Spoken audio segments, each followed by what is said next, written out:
Dilip Kumar Martha Trinath बजार committee सभापति अच्छी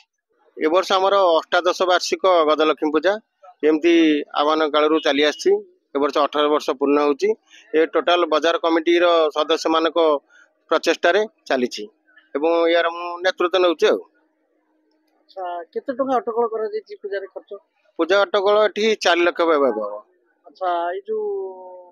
ये अर्थटा माने को सोर्स रस्तु सोर्स किसी ना व्यवसायी बंधु मान जी दुकान अच्छे 85टा दुकान से माने मंथली आकार जो पैसा दिखती से पैसा हुए आमती बदान व्यक्ति जो अच्छा सब आमर कंटाड़ पंचायत एक सरपंच भावग्राह साहू सी किसी साहाय्य करती सहित ये गोटा विजय सप्लायर्स राजबाबू जड़े आउ जड़े अच्छा सी किसी साहाय्य करती ये आमर कोऑपरेटिव सोसाइटी आमर जड़े भाई ये ठिया होती मनोरंजन महाती सी किसी बदान व्यक्ति आ बजार कमिटी समस्त सहयोग हुए। पूर्वतन सरपंच जो भावग्राही साहू राजबाबू आज्ञा अवदान किसी रही? हाँ अवदान रही सी एठार फाउंडर मेंबर कहले चले कारण दुकान घर अच्छी दुकान घर भड़ा देती सहित सी प्रतिवर्ष 10,000 अधिक दिखती साहय पूजा 5 दिन धर चले 6 तारीख रु 10 तारीख पर्यंत नीतिकांति आम तो आज आरंभ है कलश यात्रा हम अपराह 5 घंटिकार पूजा कार्य चलो सहित मझे अच्छी 7 तारीख आसंता काली अच्छी भजन समारोह कार्यक्रम सांस्कृतिक कार्यक्रम सहित 9 तारीख अच्छी आम प्रशासन व्यवस्था अच्छी सांस्कृतिक कार्यक्रम मझे मझे अच्छी ओडिसी संकीर्तन अच्छी ये टाइप अच्छी सब। मो ना तपन कुमार बारिक मु त्रिनाथ बजार कमिटी कोषाध्यक्ष। यहाँ प्रकृति आम बजार तो बहु वर्षर बजार पूर्वर आम प्रभु गजानन पूजा होता कालक्रमे से बंद हो आम 18 वर्ष है पूजा को बहुत धूमधाम पालन करुँ आउ बजार और ग्रामवासी वृंद मैंने आमको बहुत सहयोग हाथ बढ़ाऊँ माँ का आशीर्वाद पूजा दिन दिन भल हबार लगी।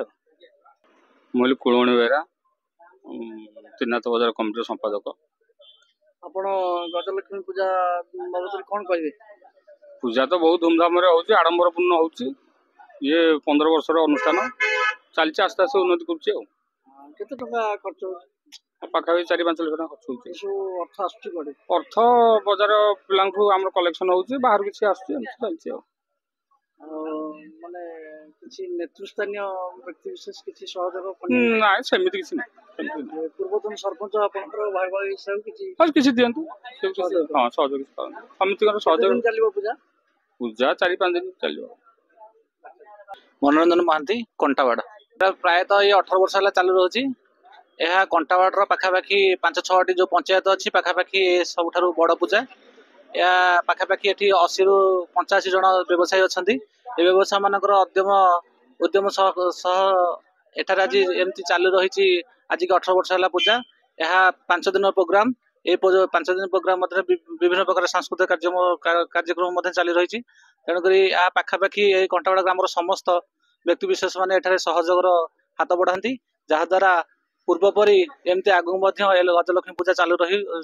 मोर विश्वास। अच्छा आपण ये जो कंटावाड़ मार्केट यहाँ हूँ आपंकर निजस्व जगार सब दुकान फुकान किंतु सरकार तरफ कौन मार्केट कम्प्लेक्स है सरकार तरफ जेहेतु गाँ भीतर रही जाऊँगी तेणुक मेन रोड रही व्यवसाय टे अधिक हुए लोक मैंने गाँ भीतर को जाती तेणुक गाँव बोथ साइड रोचे रोड बोथ साइड रोचे आठारे विभिन्न प्रकार लोक आसछन्ति विभिन्न प्रकार गाँव चतुर्पार्श्व बहुत प्रकार लोक अच्छा जहाद्वारा व्यवसायी मानकर सब बेले किसी ना किसी आर्थिक अवस्था परिवर्तन होची आर्थिक अभाव दूरीभूत होची तेणुक आस्ते आस्ते छोट रू बहुत बड़ आस्ते आस्ते आगू आम भावुँ आहरी अधिक किसी मार्केट पाखापाखि केतेटा पंचायत केतेटा गाँ माने मार्केटिंग करନ୍ତି? हाँ आज्ञा ये पाखापाखि आमर विशेषकर 2 ରୁ 3ଟି पंचायत निर्भरशील आर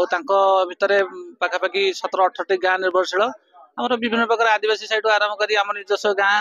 एवं चतुर्पार्श्व विभिन्न प्रकार जो भुवनेश्वर आसिक विभिन्न प्रकार आपार्टमेंट मानकर लोक मैंने रोचन से मार्केटिंग कर जहाद्वारा विभिन्न प्रकार व्यवसायी मैंने अर्थाभाव दूर होची एमती चली। अच्छा आपनकर एठी समस्या कौन रही माने आलोकीकरण कहतु कि ना कौन कौन समस्या किसी अच्छी कि आज्ञा दिन को दिन समय को लेकिन समयानुवर्तिता अनुसार समय परिवर्तन होची आलोकर परिवर्तन होची सरकार द्वारा जहाँ आसुची ପାଣ୍ଠି ସେ ଦ୍ୱାରା କିଛି ଆଲୋକର ଦୂରୀଭୂତ କରାଯାଉଛି। ଆଉ ନିଜସ୍ୱ ପାଣ୍ଠିରେ ମଧ୍ୟ ଆମର ଯିଏ ଏ ପୂଜା କମିଟିର ସଭାପତି ଅଛନ୍ତି ସେମାନେ ମଧ୍ୟ ନିଜ ଫଣ୍ଡସ୍ ନିଜ ସୋ ପାଣ୍ଠିରୁ ଖୁଣ୍ଟି ମାନେ ଆଲୋକ ଲଗାନ୍ତି। ଆଉ ପୂର୍ବତନ ସରପଞ୍ଚ ଭାବଗ୍ରାହୀ ସାହୁ ମଧ୍ୟ ସିଏ ସମସ୍ତ ଗାଁର ଟୋଟାଲ ପଞ୍ଚାୟତରେ ଯୋଉ ପାଖାପାଖି 4 ଖଣ୍ଡ ଗାଁ ଅଛି ସବୁ ଖୁଣ୍ଟି ମାନଙ୍କରେ ଆଲୋକୀକରଣ କରିଥିଲେ।